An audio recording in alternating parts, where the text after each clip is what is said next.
জীবন বড়ই বিচিত্র বন্ধুরা, সত্যি কথা বলতে, তাই না বলো? কারণ মানুষের জীবনে এই ভালো সময়, কিন্তু তারপরে দেখবে হুট করে কখন যে খারাপ সময় চলে আসে কেউ বলতে পারে না। ঠিক তেমনটাই হয়েছে আজ কৃষকগুলোর সাথে, জানো। যারা সাধারণ কৃষক, শুধুমাত্র জমির উপর ডিপেন্ডেন্ট, তাদের অবস্থাটাও কঠিন করুন। তো by the way, welcome back to our new video. সকলে আশা করছি ভালো আছো, সুস্থ আছো। এই তো দেখো না, সকাল সকাল হাজব্যান্ড আর আমি মিলে যাচ্ছি হচ্ছে আমাদের ক্ষেতের দিকে। এখন যাচ্ছি হচ্ছে আমরা জমি বাড়ি স্প্রে করতে, মানে ধান আর কি, ঠিক আছে। আর এইটা ক্ষেত, কত বড় ভুট্টা গাছগুলো হয়েছে। এই যে এটা কে ফের ভেঙেও দিয়েছে গাছগুলো, ভেঙে দিয়েছে কে যেন গাছগুলো। এখন ফোন ধরাবে না, বাচ্চা পড়ে যাবে এখন। এই যে আসছে, আসো। কি ওই লোকটাই? ও দেখো বন্ধুরা, কি অবস্থা হয়েছে, পুরো ভুট্টা গাছ ভেঙে সর্বনাশ হয়েছে। মাঠটা মাঠ ভেঙে এ তো ফাঁকা হয়ে গেছে, পড়ে গো। যেই লাগাইছে এই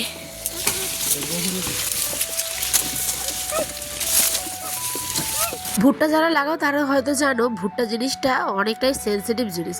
তাই তো দেখো না, আমাদের জমিগুলো নিচের দিকে হওয়ায় আমাদের কি অবস্থা হতো ভাবো। এই টানা বিগত কয়েকদিন ধরে বৃষ্টি পড়ায় জল জমে সমস্ত ভুট্টা মাঠকা মাঠ পড়ে গেছে, ভেঙে গেছে, লাল হয়ে গেছে।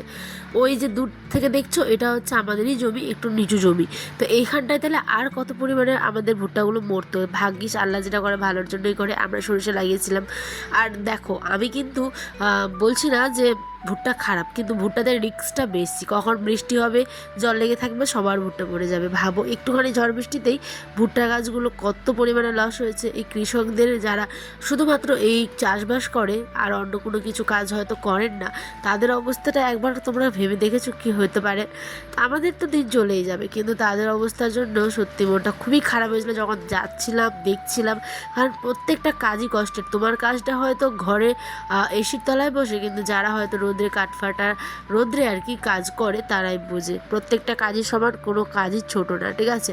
তো এখানে আমাদের ধানটাকে স্প্রে করলো একটা আয়রন আব্বা, আর এইখানটায় আমি একটু আলের জলটা কাটিয়ে দিচ্ছিলাম। জীবনের সমস্ত কিছু শিখতে হবে। হ্যাঁ, পড়াশুনো করেছো মানে যে চাকরি বাকরি করতেই হবে এরম ব্যাপার না। চাকরি বাকরি তো করতে হবে, এটা ঠিক কথা, কিন্তু দেশের যা বেহাল অবস্থা, এতে মনে হয় না সরকারি চাকরি এই জন্মে অন্তত হবে, আমি বিশ্বাস করি, ঠিক আছে। তো যাই হোক, কোন কর্মে কোনো প্রাইভেট কোম্পানিগুলোই ভালো। প্রাইভেট কোম্পানিতেই মানে যেমন তোমরা কাজ করতে পারো, ঠিক তেমন কিন্তু মাঠেও কাজ করতে পারো। সমস্ত কিছুই সমান, কোনো কাজই কিন্তু খারাপ না, ওকে। কোনো কাজই কিন্তু খারাপ না। যাই হোক, রাত্রেবেলা বর বললো যে একটুখানি সেমাই, ঘুগনি আর পরোটা বানাও।